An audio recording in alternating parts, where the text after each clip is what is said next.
Sankhya and Vedanta. Original title Sankhya and Advaita. The fourth Jnana Yoga class for advanced students, delivered at 228 West 39th Street, New York, on Wednesday morning, 15th January 1896, and recorded by Mr. Josiah J. Goodwin. I shall give you a resume of the Sankhya philosophy through which we have been going. We in this lecture want to find where its defects are and where Vedanta comes in and supplements it. You must remember that according to Sankhya philosophy, nature or Prakriti is the cause of all these manifestations which we call thought, intellect, reason, love, hatred, touch, taste, and matter. Everything is from nature. This nature consists of three sorts of elements called sattva, rajas, and tamas.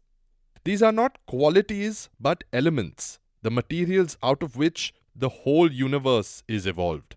In the beginning of a cycle, these remain in equilibrium, in a state of nature called avyakta or unmanifested. And when creation comes, they begin to combine and recombine and manifest as the universe. The first manifestation is what the Sankhya calls the Mahat or intelligence, and out of that comes consciousness, ahamkara or egoism. According to Sankhya, this is an element, tattva, and out of consciousness are evolved manas or mind, the organs of the senses, indriyas, and the tanmatras, subtle particles of sound, touch, etc. All the fine particles are evolved from consciousness, and out of these fine particles come the gross elements, bhutas, which we call matter. The tanmatras cannot be perceived, but when they become gross particles, we can feel and sense them. The chitta, in its threefold function of intelligence, consciousness, and mind, works and manufactures the forces called prana. You must at once get rid of the idea that prana is breath. Breath is one effect of prana. By prana are meant the nervous forces governing and moving the whole body, which also manifest themselves as thought. The foremost and most obvious manifestation of prana is the breathing motion. Prana acts upon air, and not air upon it. Controlling the breathing motion is pranayama. Pranayama is practiced to get mastery over this motion. The end is not merely to control the breath or to make the lungs strong. That is Delsart, not pranayama. These pranas are the vital forces which manipulate the whole body, while they in their turn are manipulated by other organs in the body, which are called mind or internal organs. So far so good? The psychology is very clear and most precise, and yet it is the oldest rational thought in the world. Wherever there is any philosophy or rational thought, it owes something or other to Kapila. Pythagoras learnt it in India and taught it in Greece. Later on, Plato got an inkling of it, and still later the Gnostics carried the thought to Alexandria, and from there it came to Europe. So wherever there is any attempt at psychology or philosophy, the great father of it is this man, Kapila. So far we see that his philosophy is wonderful, but we shall have to differ with him on some points as we go on. We find that the basic principle on which Kapila works is evolution. He makes one thing evolve out of another because his very definition of causation is the cause reproduced in another form. And because the whole universe, so far as we see it, is progressive and evolving. We see clay. In another form we call it a pitcher. Clay was the cause, and the pitcher the effect. Beyond this, we cannot have any idea of causation. Thus, the whole universe is evolved out of a material, out of Prakriti or nature. Therefore, the universe cannot be essentially different from its cause. According to Kapila, from undifferentiated nature to thought or intellect, not one of them is what he calls the enjoyer or enlightener.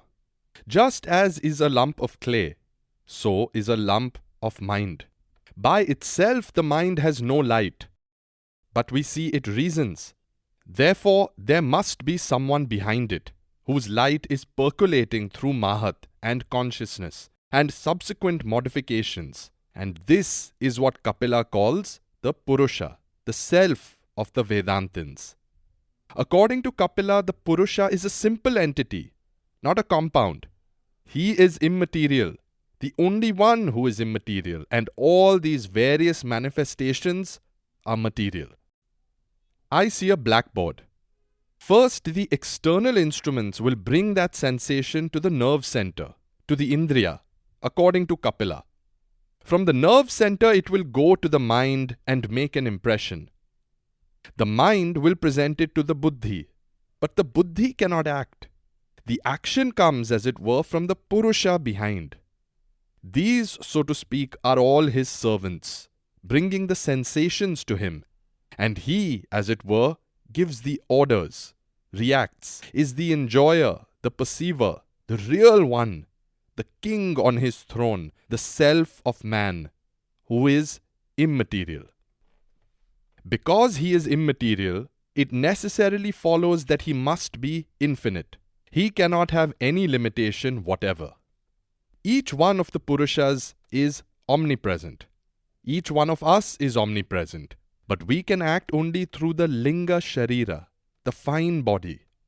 The mind, the self-consciousness, or ahamkara or ego, the organs, and the vital forces compose the fine body or sheath, what in Christian philosophy is called the spiritual body of man.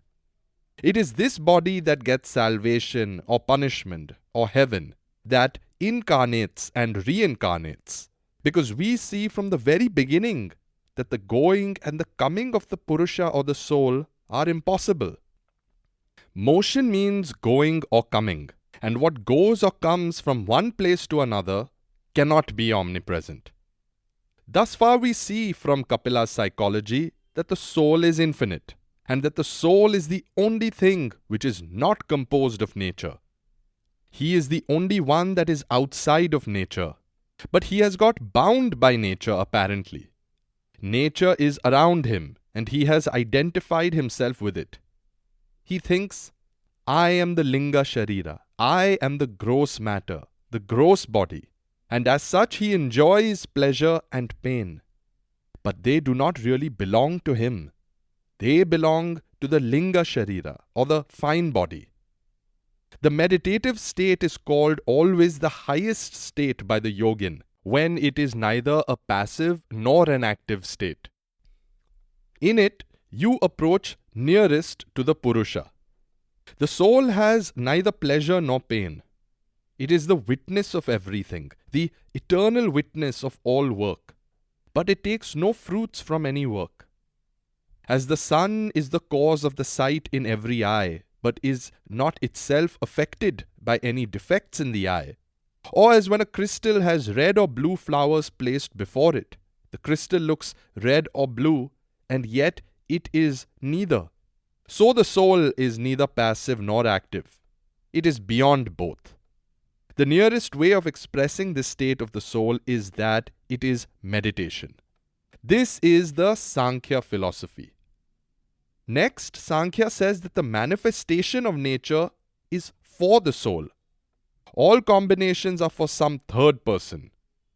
The combinations which you call nature, these constant changes, are going on for the enjoyment of the soul, for its liberation, that it may gain all this experience from the lowest to the highest.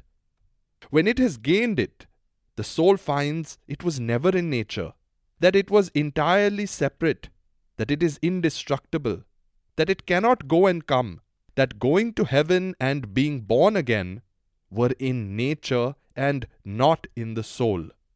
Thus the soul becomes free. All nature is working for the enjoyment and experience of the soul.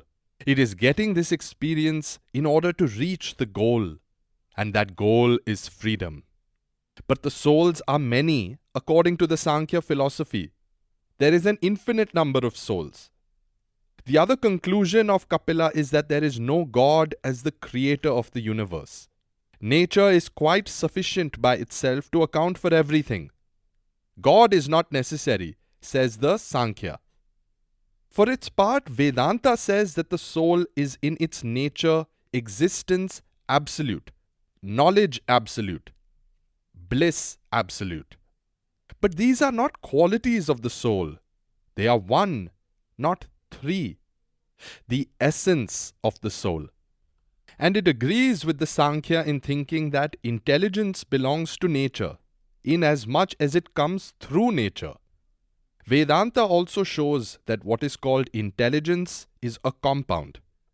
For instance, let us examine our perceptions. I see a blackboard. How does the knowledge come? What the German philosophers call the thing in itself of the blackboard is unknown. I can never know it. Let us call it X. The blackboard X acts on my mind, and the mind reacts. The mind is like a lake. Throw a stone in a lake and a reactionary wave comes towards the stone. This wave is not like the stone at all. It is a wave. The blackboard X is like a stone which strikes the mind, and the mind throws up a wave towards it. And this wave is what we call the blackboard. I see you. You as reality are unknown and unknowable. You are X, and you act upon my mind, and the mind throws a wave in the direction from which the impact comes. And that wave is what I call Mr. or Mrs. So-and-so. There are two elements in the perception, one coming from outside and the other from inside. And the combination of these two, X plus mind, is our external universe. All knowledge is by reaction. In the case of a whale, it has been determined by calculation. How long after its tail is struck, its mind reacts and the whale feels the pain. Similar is the case with internal perception. The real self within me is also unknown and unknowable. Let us call it Y. When I know myself as so-and-so, it is Y plus the mind. That Y strikes a blow on the mind. So our whole world is X plus mind, external, and Y plus mind, internal. X and Y standing for the thing in itself behind the external and the internal worlds, respectively. According to Vedanta, the three fundamental factors of consciousness are I exist, I know, and I am blessed. The idea that I have no want, that I am restful, peaceful, that nothing can disturb me, which comes from time to time, is the central fact of our being, the basic principle of our life. And when it becomes limited and becomes a compound, it manifests itself as existence phenomenal, knowledge phenomenal, and love. Every man exists, and every man must know, and every man is mad for love. He cannot help loving. Through all existence, from the lowest to the highest, all must love. The why, the internal thing in itself which, combining with mind, manufactures existence, knowledge, and love, is called by the Vedantins existence absolute, knowledge absolute, bliss absolute, Satchidananda. That real existence is limitless, unmixed, uncombined, knows no change, is the free soul. When it gets mixed up, muddled up, as it were, with the mind, it becomes what we call individual existence. It is plant life, animal life, human life, just as universal space is cut off in a room, in a jar, and so on. And that real knowledge is not what we know, not intuition, nor reason, nor instinct. When that degenerates and is confused, we call it intuition. When it degenerates more, we call it reason. And when it degenerates still more, we call it instinct. That knowledge itself is vijnana, neither intuition nor reason nor instinct. The nearest expression for it is all-knowingness. There is no limit to it, no combination in it. That bliss, when it gets clouded over, we call love, attraction for gross bodies or fine bodies, or for ideas. This is only a distorted manifestation of that blessedness. Absolute existence, absolute knowledge, and absolute blessedness are not qualities of the soul, but the essence. There is no difference between them and the soul. And the three are one. We see the one thing in three different aspects. They are beyond all relative knowledge. That eternal knowledge of the self percolating through the brain of man becomes his intuition, reason, and so on. Its manifestation varies according to the medium through which it shines. As soul, there is no difference between man and the lowest animal. Only the latter's brain is less developed, and the manifestation through it, which we call instinct, is very dull. In a man, the brain is much finer, so the manifestation is much clearer, and in the highest man it becomes entirely clear. So with existence. The existence which we know, the limited sphere of existence, is simply a reflection of that real existence which is the nature of the self. So with bliss, that which we call love or attraction is but the reflection of the eternal blessedness of the self. With manifestation comes limitation, but the unmanifested, the essential nature of the self is unlimited. To that blessedness there is no limit. But in love there is limitation. I love you one day, I hate you the next. My love increases one day and decreases the next, because it is only a manifestation. The first point we will contend with Kapila is his idea of God. Just as the series of modifications of Prakriti, beginning with the individual intellect and ending with the individual body, require a Purusha behind as the ruler and governor, so in the cosmos, the universal intellect, the universal egoism, the universal mind, all universal fine and gross materials must have a ruler and governor. How will the cosmic series become complete without the universal Purusha behind them all as the ruler and governor? If you deny a universal Purusha behind the cosmic series, we deny your Purusha behind the individual series. If it be true that behind the series of graded, evolved, individual manifestations, there stands one that is beyond them all, the Purusha who is not composed of matter, the very same logic will apply to the case of universal manifestations. This universal self, which is beyond the universal modifications of Prakriti, is what is called Ishvara, the supreme ruler, God. Now comes the more important point of difference. Can there be more than one Purusha? The Purusha we have seen is omnipresent and infinite. The omnipresent, the infinite, cannot be two.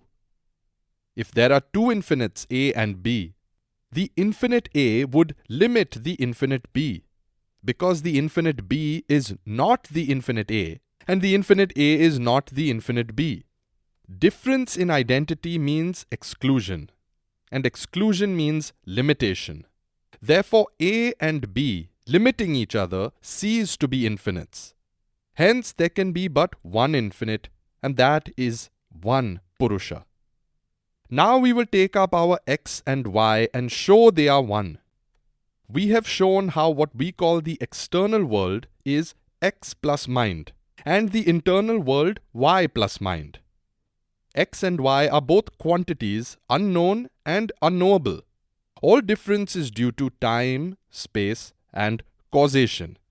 These are the constituent elements of the mind. No mentality is possible without them. You can never think without time. You can never imagine anything without space, and you can never have anything without causation. These are the forms of the mind. Take them away, and the mind itself does not exist. All difference is, therefore, due to the mind. According to Vedanta, it is the mind, its forms, that have limited X and Y, apparently, and made them appear as external and internal worlds. But X and Y, being both beyond the mind, are without difference and hence one. We cannot attribute any quality to them because qualities are born of the mind. That which is qualityless must be one. X is without qualities. It only takes qualities of the mind. So does Y. Therefore, these X and Y are one. The whole universe is one. There is only one self in the universe. Only one existence. And that one existence, when it passes through the forms of time, space, and causation, is called by different names. Buddhi, fine matter, gross matter, all mental and physical forms. Everything in the universe is that one appearing in various forms. When a little part of it comes, as it were, into this network of time, space, and causation, it takes on forms. Take off the network, and it is all one. Therefore, in Advaita philosophy, the whole universe is all one in the self, which is called Brahman. That self, when it appears behind the universe, is called God. The same self, when it appears behind this little universe, the body, is the soul. This very soul, therefore, is the self in man. There is only one Purusha, the Brahman of the Vedanta. God and man, analyzed, are one in it. The universe is you yourself, the unbroken you. You are throughout the universe. In all hands you work, through all mouths you eat, through all nostrils you breathe, through all minds you think. The whole universe is you. The universe is your body.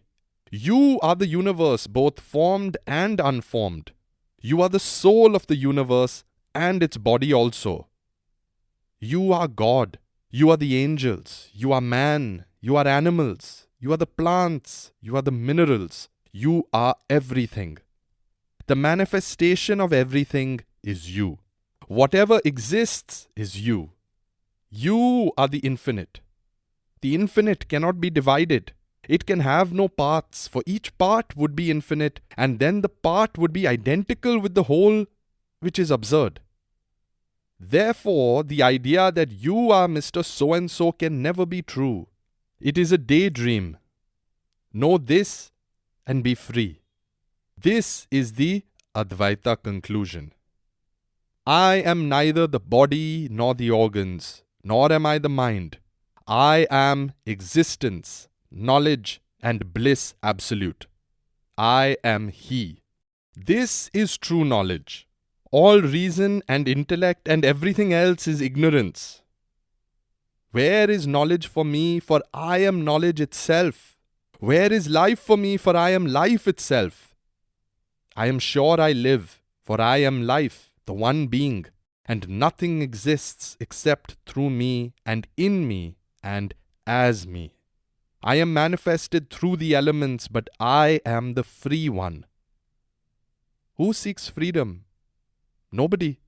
If you think that you are bound, you remain bound. You make your own bondage. If you know that you are free this moment. This is knowledge. Knowledge of freedom. Freedom is the goal of all nature.